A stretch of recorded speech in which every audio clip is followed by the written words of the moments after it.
10장입니다.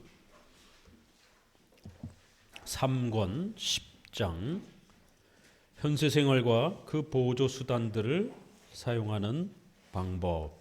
이제 성화와 관련된 주제에서 마지막 내용입니다. 성도들이 어떻게 살아가야 되는가, 성도들의 신앙생활에 있어서 기독교 윤리와 관련된 일상생활, 의식주와 관련된 또 이런 부분들을 우리가 어떻게 실천하고 또 적용해 가야 되는 것인가. 특별히 우리가 십계명과 관련해서 신앙적인 부분들은 좀 더 쉽게 바로 파악이 가능합니다. 그런데 이제 5계명부터 10번째 해당이 되는 윤리에 해당이 되는 이제 이러한 가르침들은 겉으로는 조금 쉬웠지만 그거를 오늘 우리 사회에 어디까지 어떤 방식으로 적용하는 것인지에 대해서 찾아가려면 쉽지는 않습니다. 단편적으로 또 이렇게 OX로 바로 드러나는 것도 있지만 더 깊이 묵상하고 또 살펴봐야 되는 또 그러한 세밀한 분석과 연구가 필요한 그러한 주제들은 쉽지가 않습니다.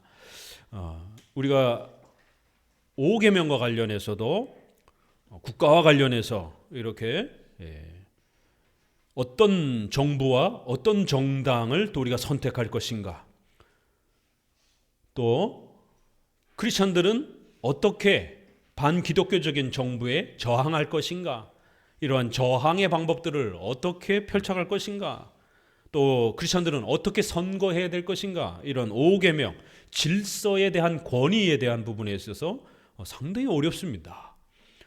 오죽하면 개혁주의자들 안에도 진보 좌편향적인 이러한 형태도 있고 아주 극우적인 또 그러한 우편향적인 또 이러한 형태도 있습니다. 그렇지만 저희처럼 정교 분리, 정교 구별의 원칙을 따라서 또 이렇게 접근하는 또 이런 입장도 있습니다. 그렇기 때문에 5계명 하나만 갖고도 이렇게 차이가 나는 것이에요. 왜 개혁주의 하는 분들 안에, 특별히 50대와 40대들 안에 동성애와 차별금지법을 진보정당이 노골적으로 그렇게 추진함에도 불구하고 어떻게 개혁주의를 하는 목회자들이 진보적 정치 성향을, 좌편향적인 성향을 강하게 드러내고 있는가? 보수 정부에 대해서 아주 굉장히 혐오적인 그런 세계관을 갖고 있습니다. 개혁주의 목사들이. 오죽하면 고신의 그 유명한 개혁주의 신학자인 그분도 빛이 있으라, 한문으로 제명이잖아요. 있을 제자에다가 발걸명 빛이 있으라, 제명, 이렇게 한문으로 줄여서. 그러니까 제명이란 이름을 가진 사람이 하나님 앞에 이렇게, 농담이죠. 그렇지만 어떻게 그렇게 농담을 할 수 있습니까? 더더욱 신학자가. 그래서 교단에 고발이 당했습니다. 유명한 고신의 개혁주의 조직 신학자고 그분의 책들이 굉장히 많습니다. 오죽하면 또 세간점 학파의 김세훈 박사는 불의를 위해서 희생당하는 이재명 씨가 고난받는 예수라고, 유명한 신약학자, 바울 신학자인데 이재명 씨를 향해서 고난받는 예수라고. 누군가 가난한 자들을 위해서 희생하면 그러한 사람들은 모두가 다 예수가 될 수 있다라고, 모두가 다 부처가 될 수 있다라고. 이런 사상하고 뭐가 다릅니까? 모두가 다 예수가 될 수 있다라는 그런 차원에서 이재명 씨는 고난받는 그런 예수다. 이게 기독교 신학자들의, 더더구나 총신대 신약학을 했던 교수입니다. 한국교회 신학자들이 얼마나 심각하게 타락하고 있는지를 신학자가 제일 먼저 타락합니다. 왜요? 출세를 위해서. WCC, 최근에 WEA, 또 최근에 로잔 대회가 이제 대한민국에서 9월 달에 또 열립니다. 고신 교수 연합회 성명서로 로잔 대회에 건강하다라고 참여해도 괜찮다라고 발표가 났습니다. WEA에 대해서 총신의 교수들이 참여해도 괜찮다라고 나왔습니다. 2013년에 한국의 부산에서 WCC가 개최됐습니다. 타종교에도 구원이 있고 기독교만 절대적으로 구원받는 건 아니다라고 이러한 주장을 가진 WCC가 대한민국에서 벌어졌고 2010년에 WEA 대회가 있었습니다. 결국 2013년에 WCC 행사를 앞두고 WEA, WCC 행사 주최 임원단들이 두 단체는 모든 신학적 입장을 공유하고 같이 한다라고 성명서를 발표했습니다. 지금은 WEA, WCC 이런 세계 교회 협의회 또 세계 복음주의 협의회 뭐 이런 약자예요. 다 같이 가고 있어요. 거기에 로잔 대회는 세계 선교 대회 이러한 그 선교를 목적으로 하는 또 대회예요. 1910년에 에딘버러에서 스코틀랜드 에딘버러에서 선교를 너무 싸우면서 이렇게 하지 말자. 서로 힘을 합쳐서 선교하자. 모든 교파가 초월을 해서. 그래서 나온 게 뭐냐면 선교 전도 금지. 선교 금지. WCC에서는 타종교를 개종을 목적으로 해서 전도하지 말자. 개종 전도 금지를 발표한 거예요. 타종교에도 구원이 있으니까. 그래서 개종 전도 금지를 발표한 겁니다. 개종. 기독교로 개종을 목적으로 전도하는 걸 우리 안 하겠다라는 거예요. 그러니까 전도 안 하겠다라는 선언을 하라는 거예요. 목사와 성도들이. 타종교에도 구원이 있으니까. 에딘버러의 이 선교대회는 타교단이 있는 곳에 선교하지 말자. 선교 금지 결의를 한 거예요. 이렇게 시작한 거예요. 다들. 그리고는 3차 때인가 2차 때인가 신사도 운동을 제3의 물결을 주장하는 그 유명한 플러신학교의 신비주의를 표방하는 신학자를 불러다가 로잔 대회에 2차인가 3차에 제시를 했고 2차에 3차에는 하나님의 선교, 여기는 선교단체니까 미시오데이라고 하는 하나님의 선교. 하나님의 선교는 개인의 구원을 목적으로 하는 우리 기독교의 개인 구원 전도가 아니라 저들은 사회를 구원시켜야 된다는 거예요. 정치와 사회를 개혁해야 사람들이 잘 먹고 잘 산다. 이게 구원이라는 거예요.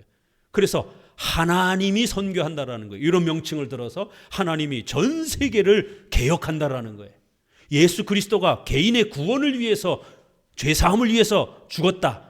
전통적인 이런 그리스도의 이러한 중심의 선교가 아니라 하나님이 전 세계 사람들을 긍휼히 여겨서 사회를 개혁시키는 것이다. 이게 선교라는 거예요. 그래서 하나님의 선교라는 거예요. 하나님이 정의를 새롭게 하는 것이 선교라는 거예요. 하나님의 선교, 이거 전형적인 자유주의자들의 선교 개념입니다. 우리는 개인 구원을, 죄에서 구원을 말하는 거고 저들은 사회 구원을, 사회 정의를 구원으로 말하는 겁니다. 자유주의 교단들이. 3차 로잔 대회에서 결국 하나님의 선교 개념이 들어왔습니다. 그리고 이제 4차가 대한민국에서 열립니다. 온누리교회 목사님이 대표회장이 돼가지고 WCC, WEA가 로잔 대회가 우리는 모든 신학적 방향에 있어서 함께 한다라고 또 성명을 냈습니다. 이 세 단체가 지금은 거의 같은 신학적 입장을 취하고 있습니다. 총신대 조직신학자인 문병호 교수님이 WCC, WEA 절대로 참여하면 안 된다. 박형룡, 박윤선 목사님이 분석했던 그 글을 다시 인용을 해서 박형룡 목사님은 WEA는 신2단에 해당되는 운동을 하는 단체들이다. 타종교를 수용을 하고 결국 예수 그리스도 외에도 구원이 있는 것처럼 주장하는 그러한 종교 혼합주의요, 종교 다원주의다라고 살아생전에 절대로 목사와 신학자들이 교회에 그러니까 WCC, WEA 참여하게 되면 하나님 앞에 천벌을 받을 것이다라고 경고했습니다. 문병호 교수님이 총신을 대표해서 강력히 반대 목소리를 냈습니다.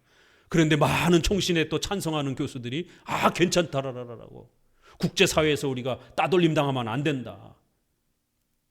언제 무슨 교회가 따돌림 당할까 봐 겁이 나가지고 연합행사하고 그런 단체입니까? 진리를 위해서 목숨을 거는 것이 기독교입니다. 진리에 함께 동조하지 아니하면 이단으로도 정죄하고 악한 세력으로 정죄하면서 참된 진리에 이러한 목숨을 거는 것이 기독교인 거예요. 올바른 기독교에 동참할 때 우리가 협력하는 것이지 단지 사랑과 연합을 하기 위해서 종교가 존재하는 게 아닌 것입니다.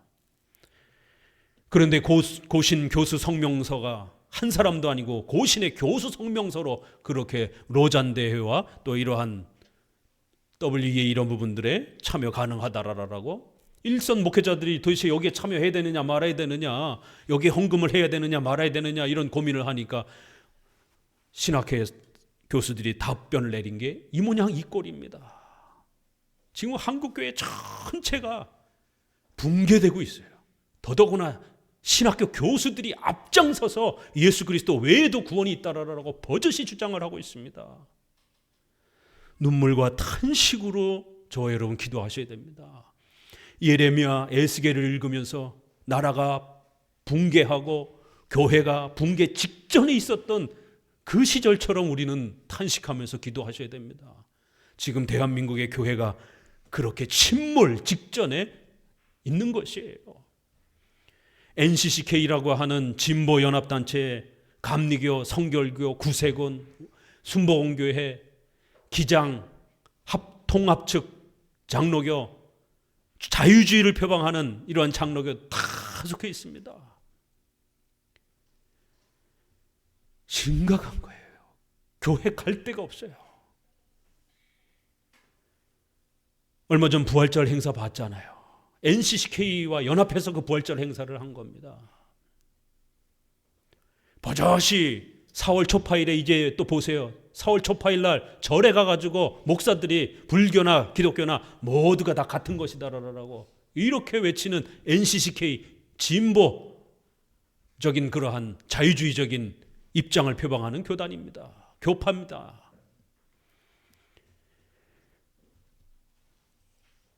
기독교 전체가 침몰의 이러한 위기에 어려움을 겪고 있는 것이에요. 정신 바짝 차리고 여러분 자신을 지키기 위해서 몸부림치면서 교리 공부를 집중하시고 노력하시고 또 여러분의 자녀들에게 이신칭의 이런 십계명 윤리 이러한 우리 기독교의 근본 기초들을 전수시키기 위해서 여러분 살아생전에 전수시키기 위해서 부단히 노력하셔야 됩니다. 노력하지 않으면 한순간에 순식간에 모든 것이 다 붕괴될 수 있는 그러한 위기의 눈앞에 놓여져 있습니다. 기독교 130년, 140년 역사만에 한국교회는 침몰 위기에 놓여져 있는 것입니다. 특별히 이제 우리가 10장의 마지막 성화와 생활과 관련된 부분에서 기독교인들은 어떻게 살아가야 될 것인가?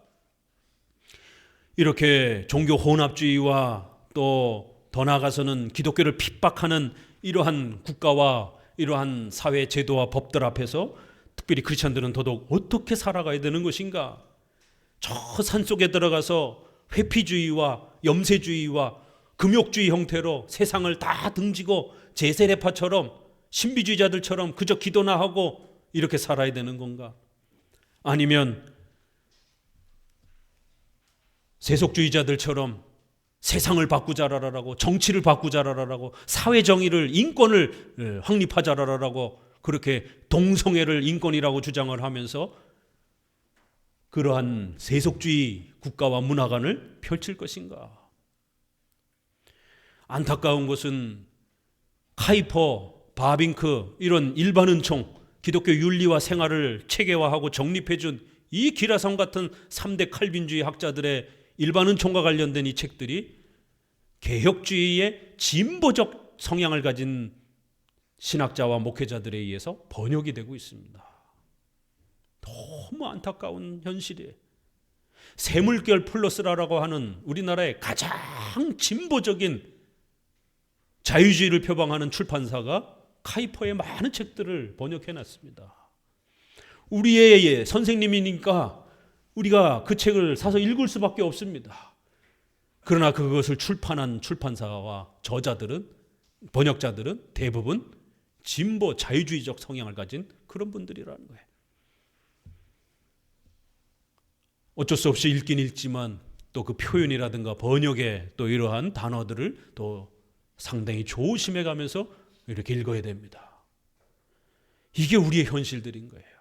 카이퍼의 이러한 일반 은총의 문화의 이러한 적극적인 크리스찬의 이러한 삶을 오히려 진보적인 세속주의적인 사회정의와 인권을 강조하는 그러한 방식으로 카이퍼를 해석하면서, 일반 은총을 해석하면서 그게 칼빈주의의 문화가 아니다라고. 그러니까 바빙크는 진보적인 그러한 정치 성향을 가진 그런 입장이다, 이렇게 해석을 해내고 있는 거예요. 거기에다가 우리나라의 독특한 세대 문화인 40대, 50대의 그러한 이 운동권 80년대에 대학생활을 했던 그러한 40대, 50대의 또 우리의 대한민국의 이러한 영향을 받은 그러한 세대들이 이렇게 또 카이퍼의 일반 은총과 이런 부분들이 사회정의를 부르짖기에 아주 절묘한 도구가 돼버린 겁니다. 왜요? 일반 보수신앙이라든가 이런 데에서는 사회, 문화, 국가, 경제 이런 것에 대한 책들이라든가 이런 게 많지 않거든요.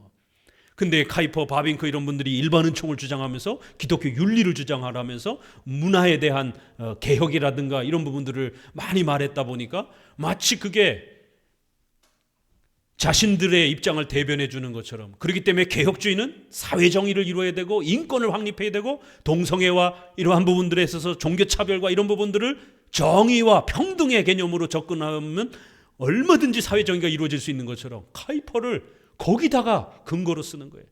그래서 많은 분들이 보수적 성향을 가지고 있는 그러한 신자들이 카이퍼, 바빙크의 일반 은총을 굉장히 적대적으로 보는 거예요. 어떻게 이렇게 사회주의, 공산주의, 이러한 진보주의적 이 목소리를 개혁주의자 신학자가 낼 수 있는가? 이거 카이퍼, 바빙크 이거 심각하게 타락해 있다. 이건 세속주의다 이거.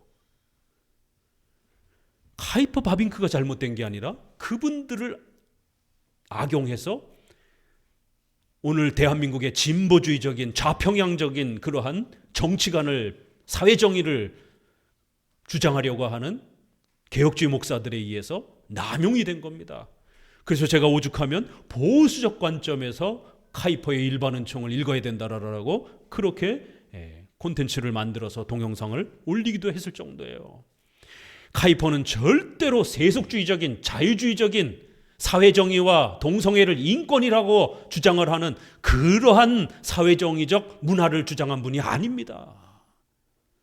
철저하게 십계명을 중심으로 해서 동성애는 죄악이다라고 아주 강력하게 책망한 분이에요.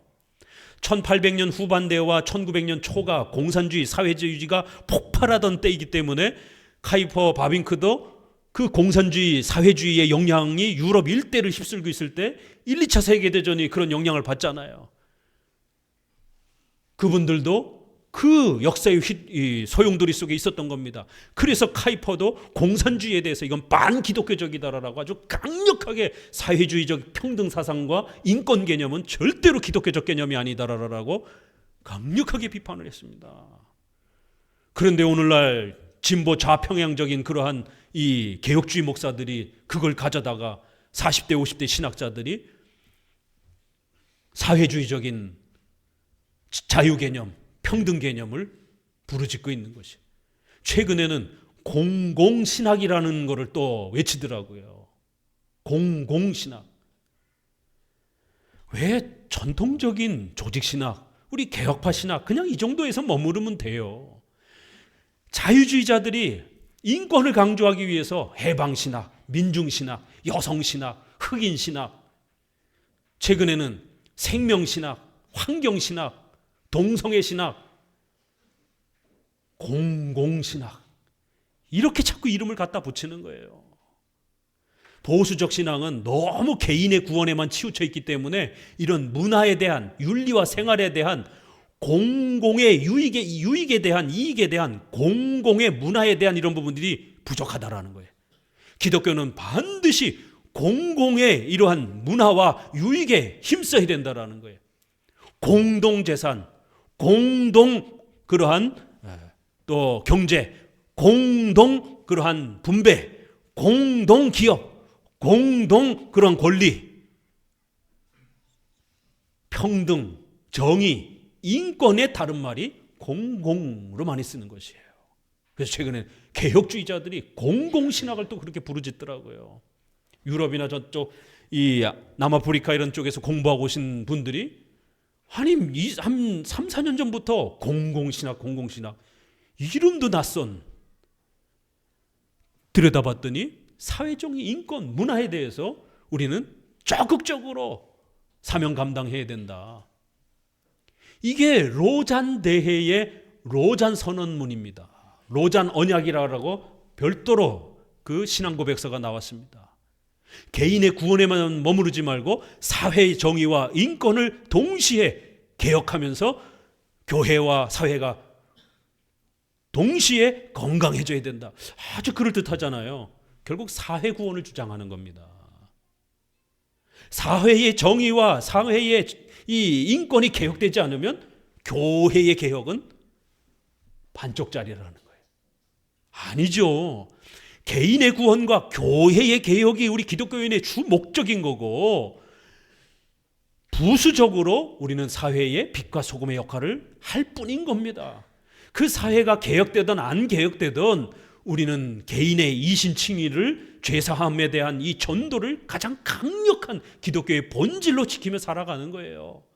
다만 사회가 좀 더 우리 성도들에 의해서 개혁되어질 수도 있고 안 되고 오히려 핍박을 받는 시대로 또 살아갈 수도 있는 다양한 사회의 변화가 있을 뿐인 겁니다. 마치 사회가 정의가 개혁되지 않으면 교회의 이러한 구원과 교회의 이러한 개혁도 이루어지지 않은 것처럼 이렇게 주장하면 큰일 나는 겁니다. 아주 교묘하게 그렇게 섰기 때문에 성도들이 굉장히 헷갈리는 겁니다. 마지막으로 다시 한번 우리의 이러한 일상생활, 기독교 윤리, 문화, 일반은총 이런 부분이 분명히 중요합니다. 그럼에도 불구하고 성화에 대한 이러한 문화와 일반은총은 우리가 죽을 때까지 불완전성화로 개혁해 가는 것이지, 이거를 단번에 완성하고 단번에 무슨 국가와 정치와 조직을 완벽하게 지금 당장 바꿔야 되는 것처럼, 그래서 만약 그게 안 바꿔지게 되면 마치 구원이, 우리의 칭의가 보증되지 않는 것처럼 이렇게 접근하면 큰일 나는 겁니다. 칭의가, 중생이 더 중요한 겁니다. 그게 기초가 되는 거예요. 거기에 성화와 우리의 삶은 죽을 때까지 변화되어져 가는 그러한 과정을 우리는 허락할 뿐인 겁니다. 주객이 전도되면 안 되는 것이에요. 우리가 금욕주의라든가 엄격주의자들 때문에, 또 신앙만 강조하는 이런 신비주의자들 때문에 분명히 생활을 강조해주고 문화와 일반은총을 강조해줘야 됩니다. 그럼에도 불구하고 또 일반은총과 문화와 생활을 너무 지나치게 강조해서 마치 그게 교회의 본질인 것처럼, 그것이 구원의 어떤 증표인 것처럼 이렇게 또 너무 세게 강조하게 되면 사회구원이 돼버립니다. 사회복음이 돼버립니다. 이신칭의가 아니라 사회복음이 돼버려요. 사회를 구원시키자라고 하는 사회정의, 사회복음, 정치신학이 돼버리는 겁니다. 그래서 이런 균형을 우리가 잘 이루어야 됩니다. 이 개혁주의자라고 해서 다 건강한 개혁주의자가 아닌 것이에요. 신사도 운동하는 개혁주의자들도 있어요. 자유주의처럼 이렇게 사회 정의를 부르짖는 이러한 또 개혁주의자들도 있는 것이고요. 이 건강하지 못해서 그런 것이. 그래서 칼빈이 그 논문을 쓰면서 스캔들이라고 하는 유명한 논문이 있어요. 스캔들 그러면 어감이 어때요? 불미스러운 일 뭐 이런 거잖아요. 그렇지만 이게 신학용어로 들어오게 되면 뭐 걸림돌 뭐 이런 정도의 아킬레스건 뭐 이런 것처럼 몇 가지를 한 10가지를 제시합니다. 그 중에 몇 가지가 교회 때문에 걸려 넘어지지 말라라는 거예요. 개혁교회라고 해서 다 건강하지 않다라는 거예요. 이 땅에 완벽한 개혁교회는 없습니다. 교회가 조금 개혁교회들이 좀 부족하더라도 그 안에서 잘 참고 신앙생활을 하시라는 것이에요. 또 성도들 때문에 걸려 넘어지지 말라라는 거예요. 개혁교회라고 해서 왔는데 성도들이 다 아주 거룩하고 훌륭한 개혁주의 성도들로만 있는 게 아니에요. 개혁주의 성도들도 다 연약합니다. 뭐 개혁주의 성도들이 이렇게 사랑이 없어, 이렇게 차가워 이러면서 교회를 또 떠나가는 걸림돌이 되어서는 안 된다는 거예요. 또 하나, 선생님이 걸림돌이 될 수도 있다는 거예요. 목사가 걸림돌이 될 수도 있다는 거예요. 개혁주의 목사가 왜 이렇게 수준이 이거밖에 안 되지? 이렇게 또 시험에 들기도 한다라는 거예요. 시험에 들지 말라라는 거예요. 개혁주의 목사들 중에서도 건강한 개혁주의 목사가 있고 좀 수준이 떨어지는 이러한 목회자들도 있고 기본에 어느 정도 충실한 목회자들도 있고 그런데 수준이 좀 한참 또 떨어지는 또 목회자들도 있고 기본적으로 이렇게 잘 수준을 유지하는데 어떤 주제에서는 굉장히 또 이상한 쪽으로 이렇게 좀 빠져 있는 또 이러한 좀 균형이 잘 안 맞춰져 있는 또 분도 계시다라는 거예요. 루터의 제자인 멜랑이톤 얼마나 훌륭한 분입니까? 근데 초기에 루터의 이신칭의를 잘 받다가 나중에는 신인협력주의로 빠져버렸습니다. 루터의 가장 훌륭한 제자, 가장 우수한 수제자 신인협력주의로 빠졌어요. 나중에는 대놓고 신인협력주의적인 칭의론을 가르쳤습니다. 거꾸로 또 초기에는 예정론을 그렇게 많이 잘 안 받아들였는데 성만천에서도 칼빈주의 성만천을 별로 이렇게 탐탁지 않게 생각했는데 칼빈주의 동료와 친구들하고 많이 교제하다가 생애 후반기에는 예정론을 상당히 강조하고 성만찬에서 영적 임재설 칼빈주의 성만찬을 상당히 많이 수용을 했어요. 그래서 정통 루터파들하고 엄청나게 싸움이 벌어져가지고 결국 정통 루터파 안에서 쫓겨나 버렸습니다. 참 이게 아이러니죠. 멜랑이톤은 굉장히 훌륭하고 조직신학적인 체계적인 책을 1520년에 완성한 사람이에요. 칼빈보다 훨씬 먼저 완성한 사람입니다. 1536년판이 칼빈의 기독교 강의 초판이잖아요. 그런데 1220년대 1525년에 완성이 됐는가 그래요. 칼빈보다 10년 이상을 앞섰습니다. 그것도 우리나라 언어로 다 번역이 됐어요. 필립 멜랑이톤의 신학 총론, 조직신학 책 이런 거예요. 그런 분이 나중에 신인협력주의를 수용하기도 하고 그래서 개혁주의 목사라고 100% 다 완벽하지 않다라는 거예요. 어느 부분에서는 또 이상하게 주장하는 분들도 있고 그렇다고 해서 그분이 이단은 또 아니잖아요. 그렇다고 그분이 또 복음주의자도 아니고 개혁주의를 표방하긴 하는데 건강하지 못하고 부족한 면이 또 있고 그래서 최소한 웨스민스터 신앙 고백 정도를 그래도 좀 유지하는 정도의 이러한 개혁주의 목사를 우리가 건강하다라고 이렇게 평가하고 그러한 웨스민스터 신앙 고백을 충실하게 따르려고 하는 그 정도의 개혁주의 목사면 함께 신앙생활을 해도 괜찮다라는 거예요. 100% 그 목사님하고 자기랑 똑같이 의견을 맞출 수 없어요. 부부지간에도 의견이 안 맞는데 목사님하고 특히 성도의 신앙적 해석과 의견을 100% 일치시킬 수 있겠습니까? 안 맞는 게 수두룩하죠. 그렇다고 그 몇 개 안 맞는다고 해서 교회를 떠나가잖아요? 그러면 다른 교회 가면 그 목사님하고 나하고 똑같이 또 100% 맞출 수 있을 것 같아요? 못 맞춥니다. 죽을 때까지 교회 못 정합니다. 그래서 걸림돌, 목사님 때문에 걸림돌이 되어서는 안 된다라는 것이에요. 이 세상에 완벽한 목사님은 없다라는 겁니다. 이렇게 스캔들이라고 하는 유명한 논문을 써서 성도들이 개혁주의 신앙에서 떠나가지 않도록, 어떤 걸림돌 때문에 개혁주의 신앙 싫다라고 하면서 떠나가지 않도록 이렇게 권면하고 위로하는 논문을 쓸 정도로 개혁주의 교회, 개혁주의 목사들도 부족한 면들이 많습니다.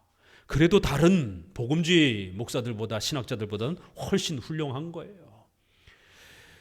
우리가 개별적인 문제는 비판할 수 있는 겁니다.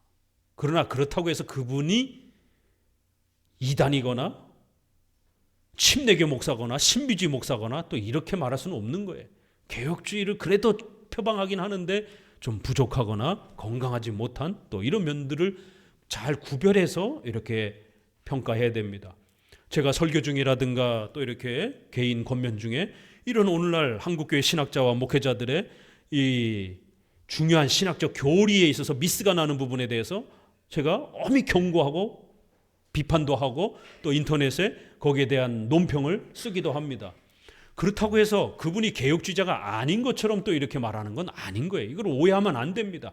그분이 주장하는 구원론의 문제가 있다라는 거예요. 그분이 주장하는 교회론의 문제가 있다라는 거예요. 나머지는 참 그래도 그나마 건강한데 이 주제 부분에 대해서는 이분이 왜 이렇게 자꾸 이상한 주장을 하는지, 그러니까 아직 그분이 그거를 충분히 다 소화를 못한 연약함이 있는 거예요. 그렇기 때문에 우리가 선생님들도 카이퍼, 바빙크, 반틸 일반은총을 쓰신 요 세 분의 일반은총을 골고루 읽어봐야 돼요. 다 같이 일반은총을 썼지만 카이퍼와 바빙크의 문화관과 일반은총은 너무 세게 강조를 했어요. 그래서 마치 우리가 가정과 직장과 국가와 사회를 개혁하고 이것을 또 건강하게 만드는 것이 아주 굉장히 중요한 목표가 되어야 되고 또 그런 실제적 사명들이 교회 안에서 강력하게 펼쳐져야 되는 것처럼, 그건 맞는 말이에요. 그렇지만 너무 지나치게 강조를 했어요. 그래서 반틸이 그 부분을 아주 예리하게 비판했습니다. 분명히 우리가 일반은총의 사명이 있는 건 맞지만 그렇다고 해서 일반은총이 개혁이 되지 않았을 때, 사회가 개혁이 되지 않았을 때 어떻게 할 건가? 때로는 기독교는 거꾸로 순교의 핍박을 통해서도 교회가 성장해 갈 수 있다는 거예요. 카이퍼와 바빙크는 사회에 나가서 열심히 책임을 감당하고 국가 정치와 또 사회 제도와 개혁을 최선을 다해서 잘 개혁하고 이러면 교회에 도움이 되는 거예요. 맞는 말이에요. 그러나 거기에만 또 너무 집중하면 또 안 된다는 것이죠. 교회는 전도하는 일에, 예배 드리는 일에, 교리를 가르치는 일에 소홀하면 안 되는 것이에요. 거꾸로 또 국가가 반기독교적인 국가가 됐다고 해서 나라가 망하는 것처럼, 교회가 전멸한 것처럼 또 그렇게 막 극단적으로 또 막 슬퍼하거나 그럴 필요는 없다라는 거예요. 우리 선조들도 다 극악스러운 반기독교적인 왕과 국가 아래 살았던 선배들도 수두룩합니다. 지금도 중국이나 북한이나 이러한 아주 악독한 국가와 통치 아래에서 살아가는 성도들도 수두룩한 거예요.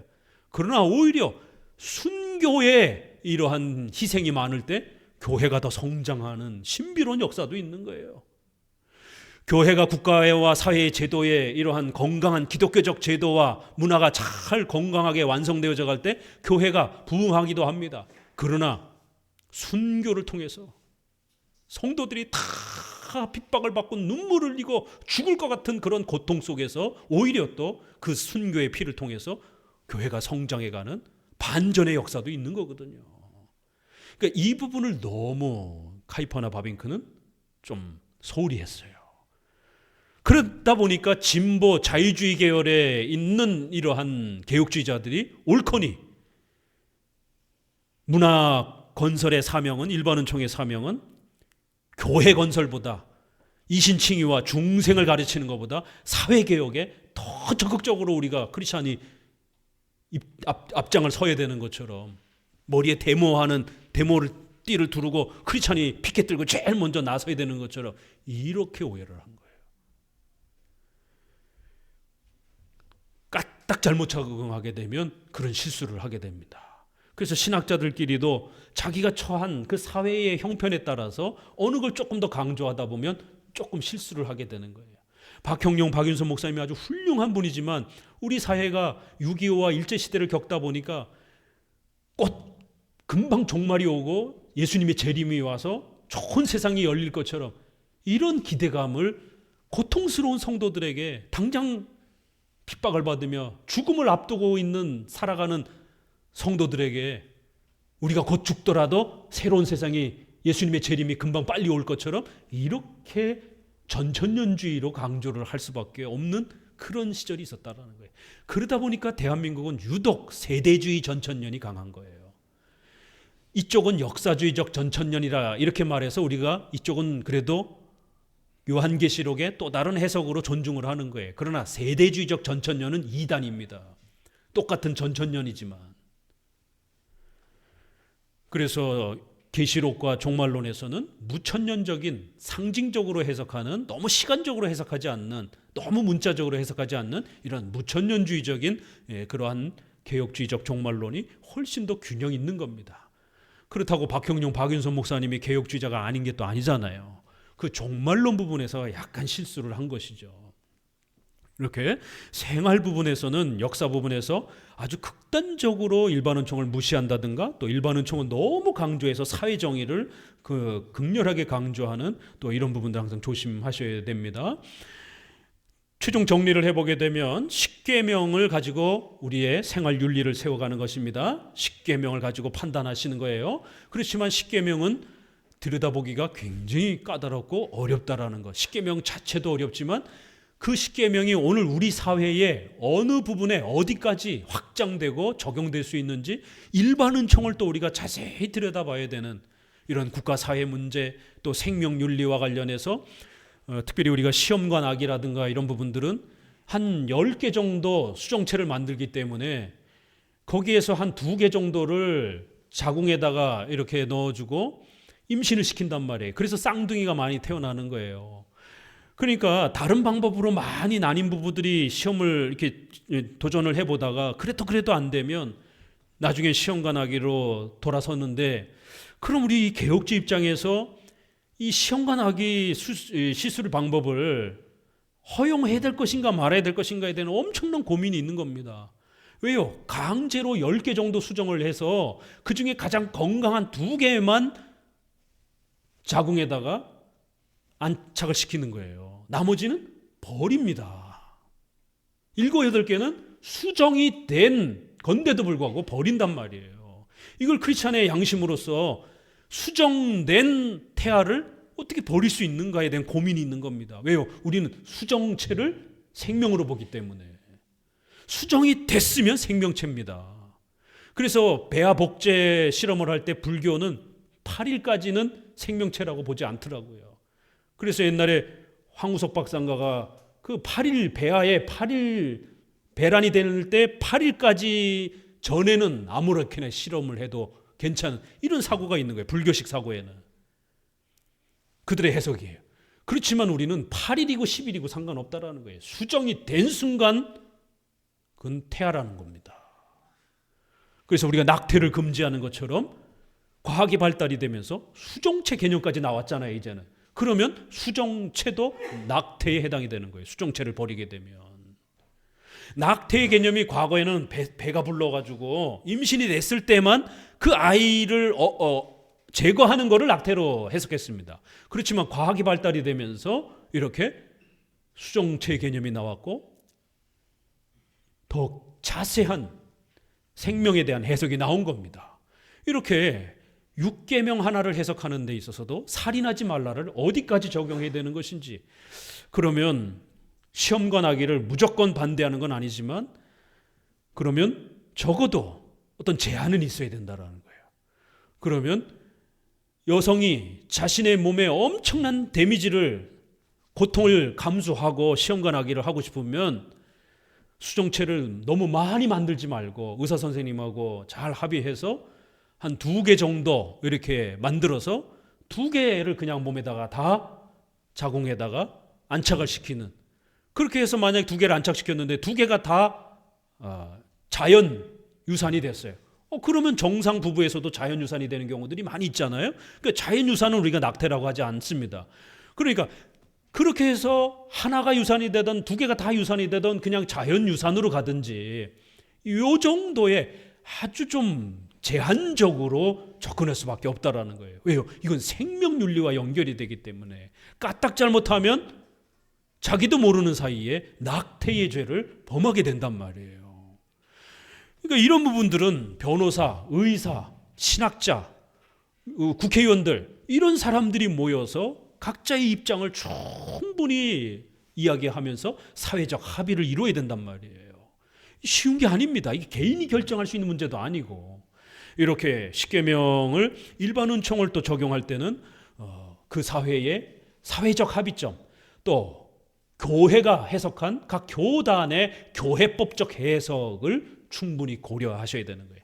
그래서 십계명을 기준으로 하되 두 번째는 상세한 부분들은 교회법을 또 살피셔야 된다는 거.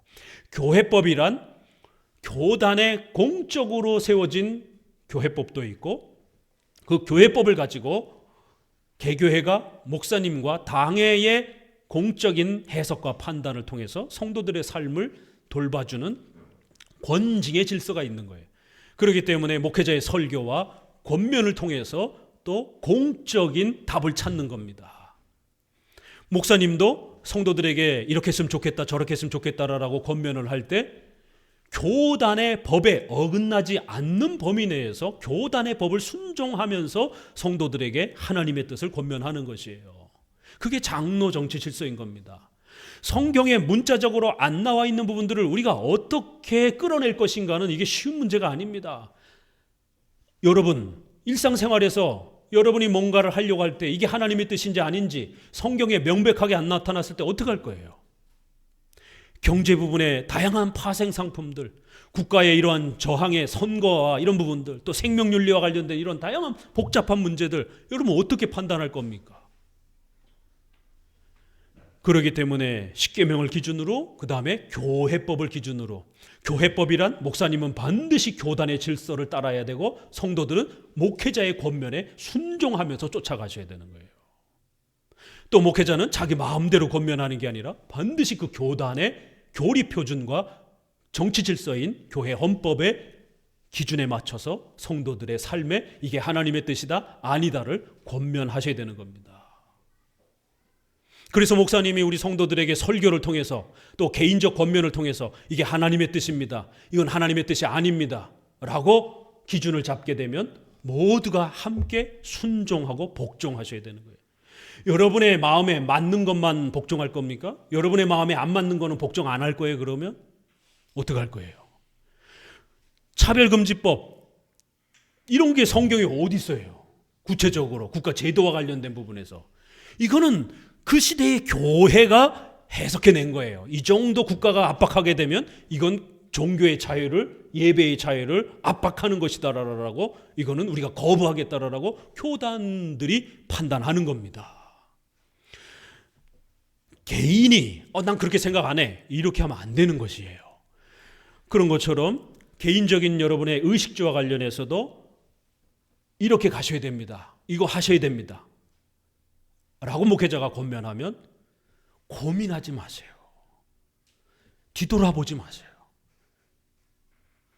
목회자가 명확하게 이게 하나님의 뜻입니다라고 밝히면 그냥 순종하면서 가셔야 되는 겁니다. 목회자가 교단의 교회법과 관련해서 합법적으로 결정이 되어 있는 그 기준을 이건 내가 생각할 때 아닌 것 같은데 이러고 자꾸 망설이고 있으면 성도들이 불안해서 그 목회자의 권면을 어떻게 받아들이겠습니까? 왜요? 목회자가 교단의 법도 순종하지 않는데. 그러면 결국 목회자 마음대로 해석하고 적용하고 있다는 거잖아요. 목회자는 합법적으로 교단의 교회법이 규정되어 있으면 충실하게 순종하고 따라가야 되는 겁니다. 그게 명백하게 비성경적으로 확인되기 전까지는. 그런 것처럼 우리 성도들은 목회자가 그 교단의 교회법을 가지고 우리 사회의 다양한 문제에 대해서 설교로 권면을 하고 개인적으로 권면을 해서 이건 하나님의 뜻입니다. 이건 하나님의 뜻이 아닙니다. 우리 강력하게 반대하고 저항해야 됩니다. 라고 하면 일사불란하게 함께 하셔야 되는 거예요. 이거는 순종의 문제입니다. 목회자가 교단의 법에 순종하지 않으면 징계와 면직까지 당할 수 있습니다. 마찬가지로 성도들도 이렇게 공적인 질서를 따라 목회자가 설교로서 권면하는 것과 또 개인적으로 그렇게 권면하는 부분들을 불순종한다라면 하나님의 뜻에 위배하는 징계를 받을 수 있고, 또 그것이 좀 더 공적으로 심각한 상태에 벌어지게 되면 권징을 받을 수 있는 거예요. 목회자가 하나님의 뜻이 아닙니다, 이거 이렇게 하면 안 됩니다라고 특별히 부정 부분에서 뭔가 경고했을 때 그거를 너무 쉽게 생각하고 막 하시게 되면 큰일 납니다. 의식주와 관련된 부분도 마찬가지예요. 신앙의 권면도 마찬가지지만, 여러분이 먹고 사는 문제와 관련해서, 직장을 선택하는 문제와 관련해서, 또 자녀를 교육하는 문제와 관련해서, 임신을 하는 문제와 관련해서 지금 수정 이 시험관 아기에 대해서 이야기하고 있잖아요. 이건 우리 개인의 프라이버시입니다. 이건 우리가 부부가 선택할 문제입니다. 그걸 왜 목사님이 관여합니까? 아닙니다. 임신의 그 선택은 본인들의 선택이지만 그 임신이 육계명하고 연결이 되어서 해석되어져야 될 때는 그거는 공적인 교회의 일입니다. 여러분이 누구랑 결혼하겠다는데 그거 개인의 자유죠. 그러나 불신자랑 결혼을 하게 되면 목회자가 추례를 할 수 없는 심각한 상황에 벌어지게 되는 거예요. 불신자랑 결혼했을 때 그 아이에게 세례를 줘야 될 것인가 말 것인가 심각한 고민이 생기게 됩니다. 그게 어떻게 개인의 일로만 취급될 수 있겠습니까? 공적인 일로 또 넘어온다라는 것이에요. 그래서 여러분의 의식주와 관련해서 경제생활, 또 여러분이 직업, 또 자녀, 결혼, 이런 모든 부분에 있어서 목회자와 잘 발을 맞춰가면서 동행하면 어려움이 없지만, 반대되는, 그렇게 하면 안 됩니다라고 목회자가 브레이크를 걸게 되면 조심하셔야 됩니다. 그것을 쉽게 생각하고 반대의 권면을 넘어서게 되면 하나님의 징계가 따라붙습니다. 그걸 개혁주 목사는 자신감 있게 얘기할 수 있는 거예요. 왜요? 성경이 그렇게 권면하고 있기 때문에, 또 교회 역사 속에 그렇게 수많은 역사들이 있었기 때문에. 베자가 뿌아시에 그 엄청난 전쟁의 폭력이 일어났을 때에 결국 제네바가 쑥대밭이 되는, 성도들이 다 죽어나가는 이 전쟁의 참화에 빠졌을 때 베자가 뭐라고 설교하는지 아십니까? 당신들이 칼빈의 경고를 무시했기 때문입니다. 칼빈이 분명히 이 부분에 대해서 국가위정자가 어떻게 하라라라고 권면했는데 그 말을 듣지 않고 결국 반란이 조금 일어난 걸 갖다가 왕이 어마어마하게 무시하게 반란자들을 갖다가 완전히 전멸시켜 버렸습니다. 칼빈은 그거 굳고 말렸습니다. 핵심 몇 명만 징계하고 가족들이라든가 나머지 분들에게는 자비를 베풀어 달라고. 결국 말을 듣지 않고 폭력적으로 진압을 했고, 얼마 안 있어 어마어마한 전쟁이 오히려 터지면서 결국 공격을 당하면서 전멸 위기까지 처하는 베자의 글의 설교에 이거는 하나님의 무서운 징계라라고, 칼빈 목회자의 권면을 듣지 않은 하나님의 징계다라라고. 그렇기 때문에 우리가 하나님의 말씀을 데살로니가서 4장에 있는 것처럼 사람의 말로 듣지 아니하고 하나님의 말씀으로 들으라는 게 그런 권면이에요. 합법적으로 공적으로 잘 유지되는 그러한 권면들은 하나님의 말씀으로 들으셔야 된다는 거예요. 신앙적 부분은 조금 지키다가 개인의 의식주와 관련해서 부닥치게 되면 트러블이 생깁니다. 그건 목사님 생각이죠. 난 이렇게 하고 싶은데 목사님이 말리기 시작합니다. 끝내 본인이 하고 싶은 대로 해요. 목사님은 그거 굉장히 위험하다라고, 비성경적이다, 하나님의 뜻이 아니다라고 굳고 말립니다. 어떡할 거예요? 목사님이 함께 기도해주고 같이 하나님의 도우심을 기도해도 될까 말까 한데, 목회자가 이건 굉장히 위험한 일입니다. 그가 선택하게 되면 하나님의 징계가 따라붙을 수 있습니다. 앞으로 당신의 가정이 어떤 위험 앞에 놓여질지 장담할 수 없습니다 라고 이렇게 권면하게 된다라면 그 쉽게 선택할 수 있겠어요? 만약 그러한 권면을 무시하고 자기 마음대로 하게 된다라면 목회자가 왜 필요합니까? 교회가 왜 필요합니까? 그래서 개혁주의 목회자는 이건 하나님의 뜻입니다라고 명확하게 판단이 들 때는 강력하게 말하는 거예요. 이건 하나님의 뜻입니다. 이렇게 하셔야 됩니다. 그러나 개인의 양심의 자유 속에 아디아포라 이렇게도 해도 되고 저렇게 해도 되는 것이 있다라면 그건 당신의 자유에 해당이 됩니다라고 분명히 선을 그어서 이야기해 줍니다. 우리는 맹종, 맹신을 시키지 않기 때문에 그런 거예요. 그런데 로마 카톨릭이라든가 신비주의자들은 맹종, 맹신이 쉬워요. 인간은 종교성이 있기 때문에 차라리 카리스마를 통해서 확 그냥 자유를 빼앗아 버리고 맹종, 맹신을 시켜버리면 순종도 잘합니다. 또 반대로 당신들이 원하는 대로 다 알아서 사세요. 그냥 교회 헌금만 잘 내고 나머지는 다 마음대로 사세요. 이게 자유주의예요. 굉장히 신나죠. 죄악을 지어도 아무도 책망 안 해줍니다. 그러나 하나님의 징계가 뒤따라 붙는다라는 거예요. 그래서 우리 개혁주의의 목회와 또 신앙생활은 굉장히 어려워요. 왜요? 맹종 맹신을 요구하지 않기 때문에 성도들에게 자유를 준단 말이에요. 근데 그 자유가 아직 훈련되지 않았을 때는 개인의 욕망과 자신의 욕심을 따라서 뭐든지 선택하려고 해요. 아직은 훈련이 되어 있지 않기 때문에. 주일 성수보다는 주일 성수를 빼먹는 쪽으로 자꾸 어떤 핑계를 댄단 말이에요. 배려를 자꾸 자유의 남용으로 쓰려고 해요. 이걸 아직 잘 구별을 못하는 거예요. 그렇기 때문에 엄격주의와 금욕주의가 자꾸 발생이 되는 겁니다. 차라리 자유를 빼앗고 무조건 복종해. 그럼 복받아. 이거 복종 안 하면 벌받아. 이게 쉬운 거예요. 그러나 구대기 무서워서 우리가 장 못 다는 게 아닌 것입니다. 성도들에게 신앙의 자유를 가르치고 하나님의 말씀에 순종하는 것이, 자발적으로 순종하는 것이 훨씬 더 큰 동기부여를 가져올 수 있는 거예요. 맹종과 맹신은 잠깐은 순종시킬 수 있지만 그 근원으로부터, 마음으로부터 우러나오는 자발적인 순종은 못 만듭니다. 그래서 천천히 힘들더라도 우리 장로교는 이렇게 십계명, 그 다음에 교회법, 맨 마지막에는 이제 개인의 양심의 자유를 가지고 일반 은총 아래에서 충분히 좋은 거를 선택하도록 자유를 주는 겁니다. 자유를, 개인의 자유를 맨 앞에 두면 안 됩니다. 십계명 해 마라, 아주 명확하잖아요. 그 다음에 교회법, 세부적으로 안 나와 있는 부분들은 교회법을 통해서 방향을 잡아주는 겁니다. 그리고 그 교회법에서도 이제 안전하게 허락되어지는 나머지 부분에 대해서 여러분들이 자유를 가지고 이렇게 선택할 수도 있고 저렇게 선택할 수도 있는 것이에요. 이것이 생활 원리의 가장 핵심입니다. 꼭 기억하셔야 됩니다. 자, 마무리는 이제 좀 편안하게 읽을 수 있는 것입니다. 현세 생활과 그 보조 수단을 사용하는 법. 현세 생활에서 좋은 사물은 하나님의 선물로 생각하여 즐겨 사용하라.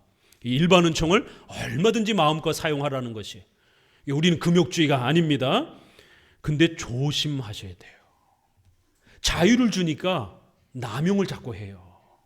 자신의 욕심을 먼저 생각해요. 주일 성수, 신앙생활 이런 것보다는 개인의 먹고 사는 문제, 욕심 이런 것이 더 앞서더라는 거예요. 그래서 조심해야 된다는 겁니다. 1항, 두 가지 위험. 잘못된 엄격한 금욕주의와 또 반대로 잘못된 방종, 자유, 세속주의가 따라온다라는 거예요.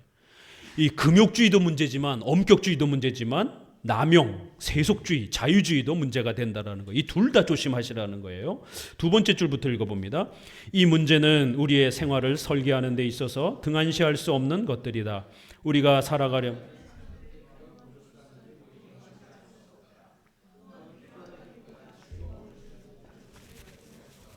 그러므로 우리는 필요나 즐거움을 위한 것이든지 그 양심으로 이용할 수 있기 위해서는 일정한 방침을 지켜야 한다. 생활윤리에서는 두 가지가 작동이 돼요. 필요한 보조수단들, 밥을 먹어야 돼요. 옷을 입어야 돼요. 이건 필수적인 거예요. 그러면 우리 성도들 양심의 가책 없이 얼마든지 사용하라는 거예요. 병원 이용하는데 왜 양심의 가책을 느낍니까? 크리스찬들이 정신과라든가 산부인과, 비뇨기과 가는데 왜 양심에 자꾸 꺼리낌을 느끼냔 말이에요. 전혀 우리의 필수적인 것을 사용하는 데 있어서는 양심의 꺼리낌 없이 얼마든지 사용하라는 거예요. 크리스찬이 소송하는 것 왜 그렇게 양심의 두려움을 느낍니까? 남을 해치기 위한 소송은 안 됩니다.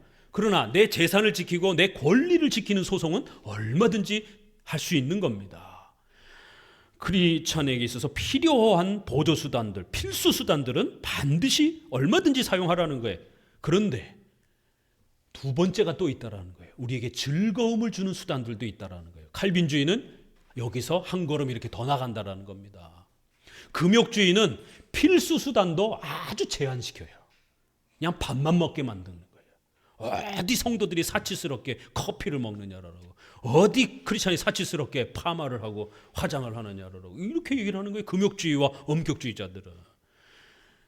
그러나 우리는 최소한의 미를 관리하기 위해서 인간이기 때문에 그러한 즐거움을 누릴 수 있는 수단들을 사용할 수 있다는 겁니다.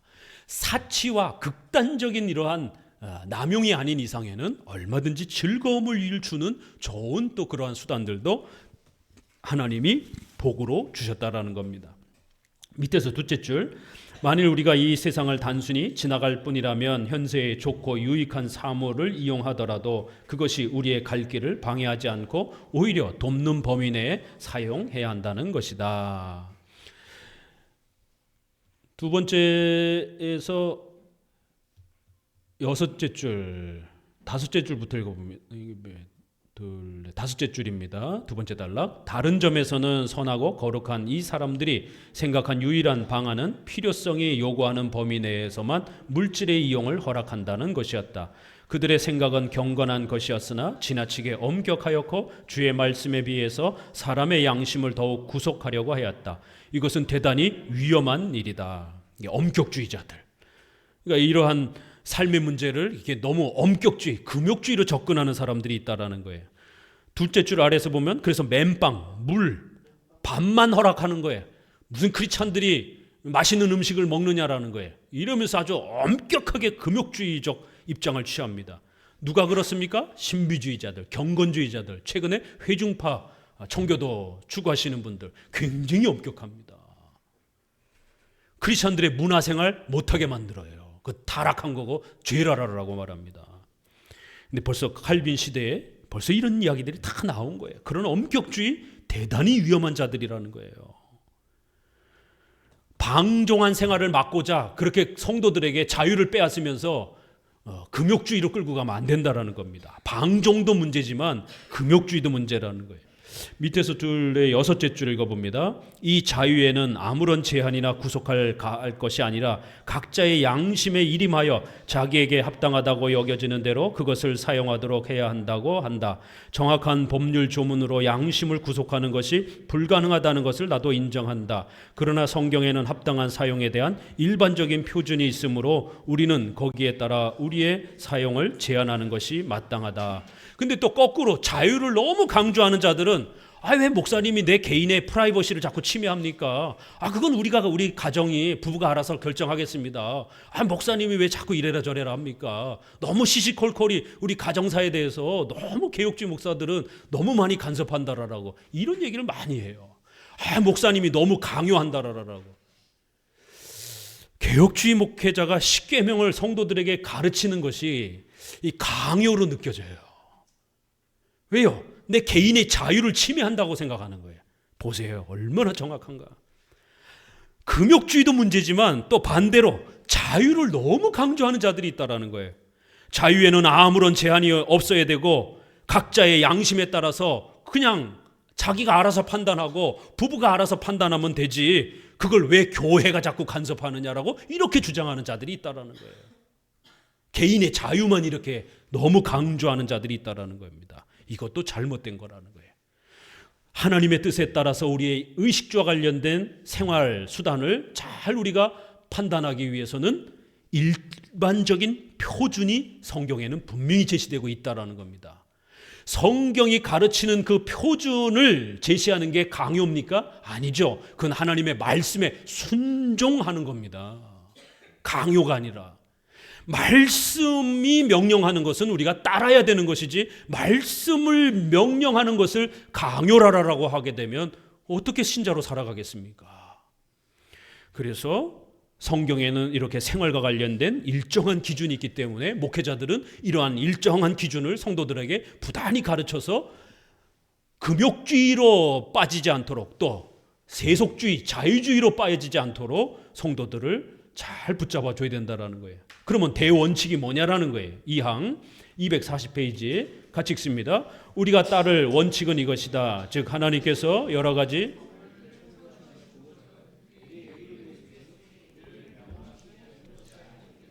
하나님께서 창조하시고 정하신 그 목적에 따라서 하나님의 선물을 사용한다면 그러한 사용은 방향이 바르다는 것이다. 첫 번째 근원적 원칙은 하나님이 주신 그 목적을 따라서 잘 판단하라는 거예요. 그럼 그게 뭐겠어요? 앞에서 이야기했던 필요수단. 우리를 인간으로 만들었으면 우리는 밥이 필요해요. 그래서 밥 먹는 거를, 또 조금 좋은 밥을 먹는 것을 너무 그렇게 양심에 가책을 느끼지 말라라는 거예요. 매일매일을 뭐 샥스핀 먹고 뭐 매일매일을 뭐 수천만 원짜리 음식을 먹고 이러면 그건 정말 사치지만, 그렇게 먹으면 성인병 걸려서 금방 죽어요. 그러니까 그런 정도만 아니라면 가족들하고 모처럼 외식 가고 또 목사님 모시고 국밥 먹으러 이렇긴 좀 그렇잖아요. 적어도 1년에 한 번, 두 번 이렇게 목사님하고 식사를 한다라면 평소에 좀 드시지 못한 좋은 음식을 대접해 드릴 수도 있는 거예요. 그러니까 그런 정도는 우리가 밥을 먹어야 되는 존재이기 때문에 필수적인 그 목적, 하나님이 우리 인간을 만드신 목적을 생각하면 얼마든지 판단할 수 있다는 거예요. 양식을 주신 목적이 무엇인가? 밥을 생각해 보라는 거예요. 의복의 필요성을 생각해 보라는 것이에요. 그럼 옷을 입으시면 되는 거예요. 옷을 입는데 조금 좀 이런 멋을 생각하실 수도 있다라는 거예요. 푸대, 비료 푸대 우리가 입고 그냥 두르고 다닐 수는 없잖아요. 인간이기 때문에 편리성과 또 그런 여러 가지 기능성들을 충분히 따질 수 있고, 그러다 보면 가격이 좀 이렇게 올라갈 수 있고. 그러나 1,000만 원짜리 1억을 입고 오게 되면 목사님조차도 그거 입고 오지 마시라고. 요즘 성도들이 당신 옆에서 밥 못 먹습니다. 밥 먹다가 그거 튀기면 김치 국물이라도 그거 떨어지면 세탁비만 수백만 원 들어갈 텐데, 그럼 무서워서 어떻게 옆에 앉아서 밥 먹겠습니까? 그런 거죠. 상식적인 거예요. 그래서 의복과 관련해서도 이렇게 또 얼마든지 기본적인 의복, 또 좀 좋은 의복 괜찮다라는 것이에요. 유명한 가톨릭 신부가 죽을 때까지 양복 하나만 입고 살았다, 다 떨어지는, 그게 무슨 굉장히 아주 멋있는 이런 것처럼, 그러면 모두가 다 그렇게 극빈 상태로 살아가야 됩니까? 인간이기 때문에 그렇지 않다라는 거예요. 그렇게 다 떨어지게 되면 냉난방 문제가 심각해지는 거예요. 그렇게 되면 건강이 위협을 받는 겁니다. 기능성이 있어야 더울 때 또 추울 때 몸을 보호하면서 그렇게 또 유지해 갈 수 있는 것이에요. 성경에는 포도주, 기름을 사용하라고까지도 나오고 있다라는 거예요. 또 하나님의 인자하심을 우리에게 알리기 위해서 하나님께서 이 모든 것을 사람에게 주셨다는 말을 성경은 반복적으로 우리에게 가르치고 있다라는 겁니다. 또 만물이 본래 가지고 있는 특징들을 보더라도 우리가 그것을 어디에 이용하며 어느 정도까지 이용할 것인가를 충분히 알 수 있다라는 거예요. 성경에는 또 향기도 이렇게 이야기하고 있다라는 거예요. 우리 향수 우리 제작하는 우리 사업자 성도도 있는데, 향수는 사치스러운 겁니다. 이래버리면 안 되잖아요. 성경에서도 좋은 향을 이렇게 얘기해요.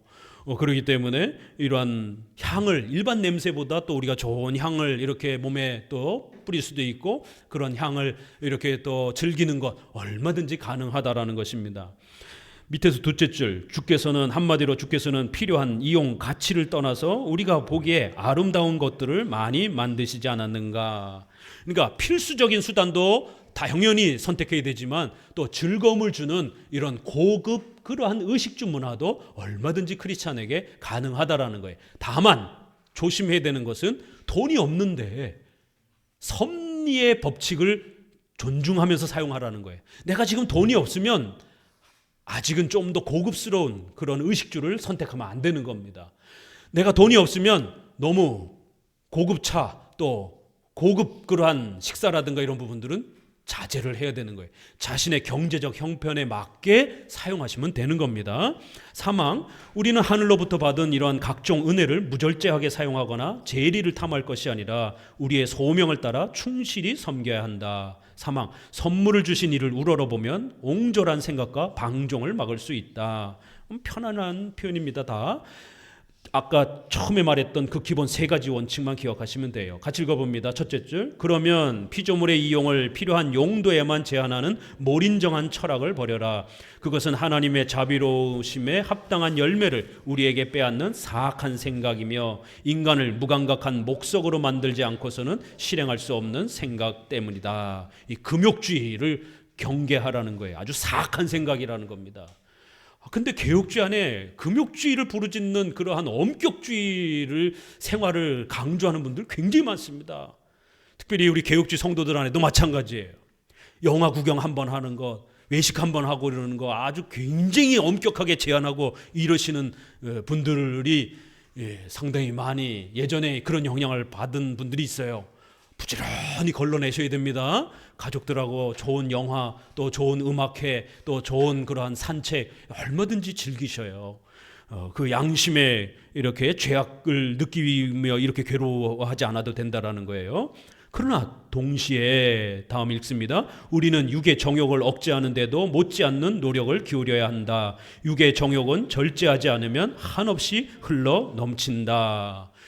사용할 수는 있지만 그렇다고 매번 놀러 가고 매번 좋은 음식 외식 먹으러 가고 또 자녀 교육 때문에 너무 지나치게 과외시키고 자녀 교육 때문에 너무 또 이렇게 기러기 부부가 돼가지고 오랜 세월 동안 또 이렇게 떨어져 있고 이러면 안 되는 거예요. 그건 너무 지나친 욕심인 겁니다. 주일 성도도 하지 못할 정도로 이렇게 자녀 교육이라든가 또 어떤 다른 이유 때문에 또 어떤 경제적 문제 때문에 이렇게 우리의 기본 생활이 되어야 되는 주일 생활, 교회 생활 이런 것들이 또 지장받으면 안 된다라는 거예요. 근데 참 이게 훈련되기가 쉽지 않습니다. 그래서 하나님이 교회를 주신 겁니다. 교회 안에서 이 훈련을 해나가라는 것입니다. 까딱 잘못하면 금욕주의로 빠지고 까딱 잘못하면 남용하게 되는 겁니다. 둘째 줄 아래 읽어봅니다. 정욕을 억제하는 방법의 하나는 우리를 위하여 만물을 지으신 창조주의 뜻은 우리가 그를 인식하며 그의 인자하심에 감사하도록 하시려는 데 있음을 확인하는 것이다. 만일 연락과 폭음, 폭식으로 둔하게 되어 경건과 소명의 의무를 수행하지 못하게 된다면 우리의 감사는 어디에 있는가? 둘째 줄 아래 셋째 줄에 우리의 의복이 사치한 탓으로 우리 자신에게 탐복하고 남을 멸시한다면 아주 부끄러운 일이라는 거예요. 또 셋째 줄 정도 아래 이런 대리석, 금, 그림, 향기 이런 것도 다 마찬가지라는 거예요. 우리가 개혁주의 교회를 선택하고 정말 여러분이 산 넘고 물 넘고 정말 온갖 고생 속에 이 개혁주의 교회를 선택했습니다. 개혁주의 목사와 만났습니다. 그럼 우리가 목숨을 걸고 우리 개혁주의 신앙을 함께 배워가고 또 개혁주의 교회를 지켜가셔야 돼요. 이게 소명입니다. 그런데 뭐가 조금 다르면 또 교회를 떠나게 하게 되고 또 뭔가 또 자신의 어떤 의식주와 관련해서 또 다른 문제가 생기면 또 교회를 떠나가려고 하게 되고 이런 일들이 발생이 돼요. 실제로. 목사님이 성도를 바라볼 때 적어도 이 성도는 우리 교회를 떠나지 않을 것이야 라는 이런 든든한 마음이 과연 성도에게 형성될 수 있을 것인가? 쉬운 문제가 아닙니다. 왜요? 어떤 성도는 또 어떤 일 때문에 1년에 한 번씩 목사님 제가 교회를 떠날 수도 있을 것 같은데 이런 일들이 벌어진단 말이에요. 도대체 무슨 일 때문에 그렇습니까? 이렇게 어렵게 개혁주의 교회에 왔는데 도대체 이렇게 소중한 이 신앙을 우리가 찾던 거를 찾았는데 도대체 신앙이 서로 달라서 그렇다라면 제가 못 가르치니까 어쩔 수 없다 치더라도 그런 게 아니라면 도대체 의식주와 관련된 이런 생활 문제 때문에 우리의 이 소중한 목숨을 걸고 찾아온 이 신앙의 문제까지 포기할 정도로 그렇게 의식주 문제에 도대체 뭐가 문제입니까? 집을 사야 되는데 저 멀리 가야 돼요. 이러면 안 되는 겁니다. 그 과감하게 포기하고 교회 근처에서 집을 사도록 하나님께 기도하면서 하나님의 도움을 요청하세요. 그러면 저 멀리 아무리 좋은 집이 있어도 교회 근처에서 조금 투자가 조금 적더라도 금액이 이득이 조금 적어 보여도 교회 가까운 데 집을 매입하세요. 그러면 나중에 하나님이 더 큰 자산을 일궈줍니다. 이게 믿음입니다. 이게. 자녀 교육 때문에 저기 좋은 학원으로 이사를 가야 될 것 같습니다. 그 아이에게 지혜를 주시는 것도 하나님입니다. 교회 근처에 B급 학원에 다니시더라도 하나님이 도와줄 수 있습니다. 자녀 교육 때문에 결국 교회를 버리는 일이 벌어진단 말이에요. 직장 때문에 또 문제가 될 수도 있는 것이고, 이렇게 여러 가지 이유 때문에 교회를 목사님 떠나야 될 것 같습니다. 이래 버리는 일들이 비일비재하단 말이에요. 최소한 한 10년은 좀 계셔봐야 정말 목사님이 봤을 때 이 성도는 우리 교회를 안 떠나겠구나, 이렇게 안심이 될 수 있는 거예요. 그 10년 전에는 또 다른 무슨 문제 때문에 교회를 옮겨야 되겠다는 이런 일들이 비일비재하게 일어납니다. 적어도 목사님이 나를 버릴까? 심각한 고민이잖아요, 사실. 그런 것처럼 목회자 입장에서 성도가 교회를 버릴까? 얼마나 걱정스러운 근심입니까? 우리가 이런 근심에 머물러 있으면 안 된다라는 거예요. 하나님이 우리에게 주신 경건과 소명을 생각하면 목회자는 성도를 떠날 수 없어요. 저도 양재 좋은 교회에 청빙을 받은 적이 있습니다. 300명 정도 되는, 양재면 강남벨트입니다. 성도들 평균이 의사, 변호사, 국회의원 이런 분들이 즐비합니다. 그때 저희 교회 성도 4-5명이었어요. 선생님이, 가까운 선생님이 너 교단만 옮기면, 내가 합동으로만 오면 거기 청빙 넣어주겠다라고. 공부하는 좋은 훌륭한 또 제자들을 키우려고 그런 또 선생님들은 자기 곁에 두려고 그렇게 추천을 했어요. 맨날 며칠을 고민하다가 포기했습니다. 저희 자녀들이 어렸을 때 왜 아빠 그때 안 갔느냐라고. 그때 갔으면 자기들이 편안하게 학원도 좋은 학원 다니면서 그렇게 넉넉하게 생활했을 텐데 왜 그때 강남으로 안 갔느냐라고. 그렇게 어렸을 땐 투덜투덜 대기도 했어요. 그렇지만 제 곁에 있는 성도들을 버리고 갈 수가 없었어요. 목회자의 양심을 걸고 갈 수가 없었어요. 하나님이 나에게 맡겨준 성도들을 함부로 버릴 수가 없었습니다. 소명 때문에 그런 거예요. 소명이란 그렇게 무서운 겁니다. 그 소명을 지켰기 때문에 또 이렇게 하나님이 좋은 성도들을 또 이렇게 많이 보내주셔서 또 이렇게 즐겁게 목회하고 있는 겁니다. 여러분도 마찬가지예요. 하나님이 테스트하십니다. 좋은 이득만 있으면 교회를 옮겨 다니려고 하는 것인가? 아니면 정말 하나님의 소명 때문에 내 삶을 이렇게 살아가는 그러한 기준인가? 이것만 잘 잡아도 우리의 의식주의 웬만한 부분들 다 해결된다라는 겁니다. 포기할 부분들은 과감하게 포기하게 된다는 거예요. 그러면 하나님이 더 좋은 것으로 또 보상해 주십니다. 밑에 줄, 둘째 줄 봅니다. 밑에 둘째 줄. 그러므로 하나님의 선물의 남용을 허락하는 것은 명백하게 다소간 억제되어야만 한다. 242페이지 4항. 영생을 갈망하는 것도 우리의 외면적 생활을 바르게 결정한다. 우리 앞부분에서 종말에 대한 9장 봤었죠. 그 얘기 똑같이 하는 거예요. 첫째 줄 읽습니다. 그러나 가장 확실한 길은 현세에서의 삶을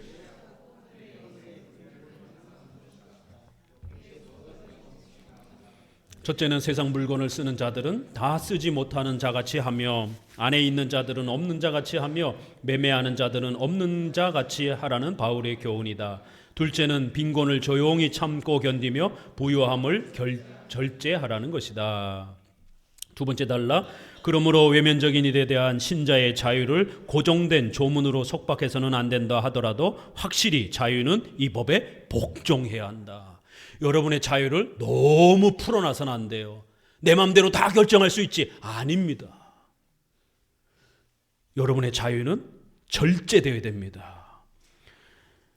5항 검소와 위탁물인 지상 소유에 대하여 둘째 법칙 같이 읽습니다. 둘째 법칙은 가난한 사람은 물질에 대한 과도한 욕망으로 고통받지 않기 위해서 없이 지내며 견딜 줄 알아야 한다는 것이다. 셋째 줄 아래 대부분의 죄악이 무력으로부터 온다는 사실은 제외하고더라도 빈곤을 참지 못하는 사람은 여유가 생길 때 대개는 반대되는 증세를 나타낸다.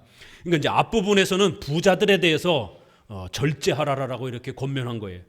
두 번째는 가난한 자들에 대해서 너무 의식주와 관련해서 너무 돈 하면서 살지 말라라는 거예요.